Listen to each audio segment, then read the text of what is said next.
আমাদের শাখা লেভেলের কোনো দায়িত্বশীল ব্যক্তির পক্ষ থেকে এমন কোনো আপনি বক্তব্য বা স্টেটমেন্ট পাবেন না যেটা বাংলাদেশের ঐক্যকে বিনষ্ট করে। আমি আমার বক্তব্যে সেটা উল্লেখ করেছি। যারা এই স্বৈরাচারের বিরুদ্ধে লড়াই করেছে, ফ্যাসিবাদের বিরুদ্ধে লড়াই করেছে, আমরা সকল শক্তির সাথেই জাতির স্বার্থে এবং দেশের স্বার্থে ঐক্য করতে প্রস্তুত।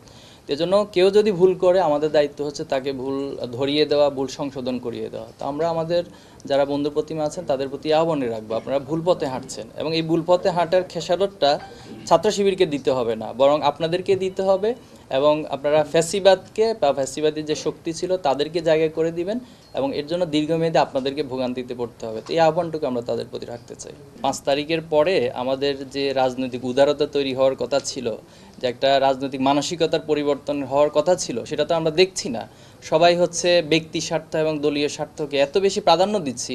তো তাহলে এই যে এতগুলো জীবন আমরা হারালাম, এটা তো কি বৃথা হবে? তবে আমরা আপনাকে খুব দৃঢ়ভাবে বলছি, ছাত্র শিবিরের জায়গায় আমরা মানসিক দিক থেকে এবং সকল দিক থেকে খুবই স্ট্রং, যে কোনোভাবে আমরা শহীদের রক্তকে বৃথা যেতে দিব না এবং নব্য কোনো স্বৈরাচার বা নব্য কোনো ফ্যাসিবাদ কায়েম হবে এটা কখনোই আমরা সহ্য করব না। এবং ছাত্র সমাজ যারা এই আন্দোলনে সম্পৃক্ত ছিল, গাজীরা যারা এখন আছে, যারা এখন আহত পঙ্গুত্ব অবস্থায় আছে, তারাও কখনো এটা মানবে না, আমরাও মানব না। যারা এই কাজগুলো করতেছে তারা মনে করছে তারা খুব চালাক, বাকিরা কেউ কিছু বুঝে না, সবাই বোকা। কিন্তু যে জেনারেশনটা গড়ে উঠছে, যে জেনারেশনটা হাসিনাকে মাত্র 36 দিনের একটা আন্দোলনের মধ্যে পালিয়ে যেতে বাধ্য করছে, তারা কিন্তু এই কাজগুলোকে খুব চমৎকারভাবে অবজার্ভ করে। তো তাদের মনস্তাত্ত্বিকতা না বুঝে যদি আন্দোলন করেন রাজনীতিবিদরা, তাদের রাজনীতি চালিয়ে যান, তাহলে তাদেরকেও আসলে ভবিষ্যৎ পরিণতি সম্পর্কে সতর্ক হওয়া উচিত বলে আমি মনে করব। আর গণহত্যার বিচার নিয়ে আমরা শুরু থেকে দাবি জানিয়ে আসছি। আমাদের মাঝখানে কিছু কর্মসূচি আমরা পালন করেছি সারা দেশে বিভাগীয় পর্যায়ে, এবং আমি কথা দিচ্ছি যে আমাদের এই দাবিগুলো আরও জোরদার হবে এবং আমরা মাঠের কর্মসূচি আরও বৃদ্ধি করবো এই বিষয়ে। ছাত্র শিবিরে বি টিম, সি টিম নামে কোনো টিম নেই, ছাত্র শিবির একটাই টিম আছে। তো আমরা সাধারণ শিক্ষার্থীদের বাংলাদেশের যে অধিকার, মানুষের চাহিদা, সে আলোকে আমরা কাজ করে যাচ্ছি।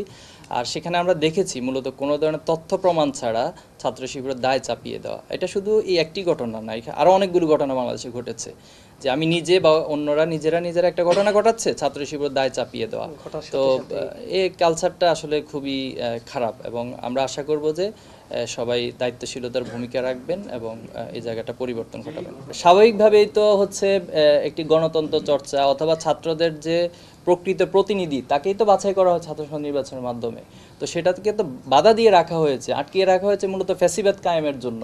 তো যেহেতু এখন ফ্যাসিবাদ মুক্ত বাংলাদেশে আমরা বিরাজ করছি, আমরা চাই যে দ্রুত সময়ের মধ্যে ছাত্র সংসদ নির্বাচন হবে এবং সেখানে সত্যিকার অর্থে মুক্ত বুদ্ধির চর্চা এবং গণতন্ত্রের চর্চা, সবার মত প্রকাশের স্বাধীনতা, পাশাপাশি হচ্ছে ছাত্রদের প্রকৃত যে প্রতিনিধি সেটা যেন নির্বাচিত হয়ে আসে এবং তার মাধ্যমে ছাত্রদের অধিকার আদায় এবং ছাত্রদের সংশ্লিষ্ট দাবিগুলো আদায় হবে বলে আমরা প্রত্যাশা করি।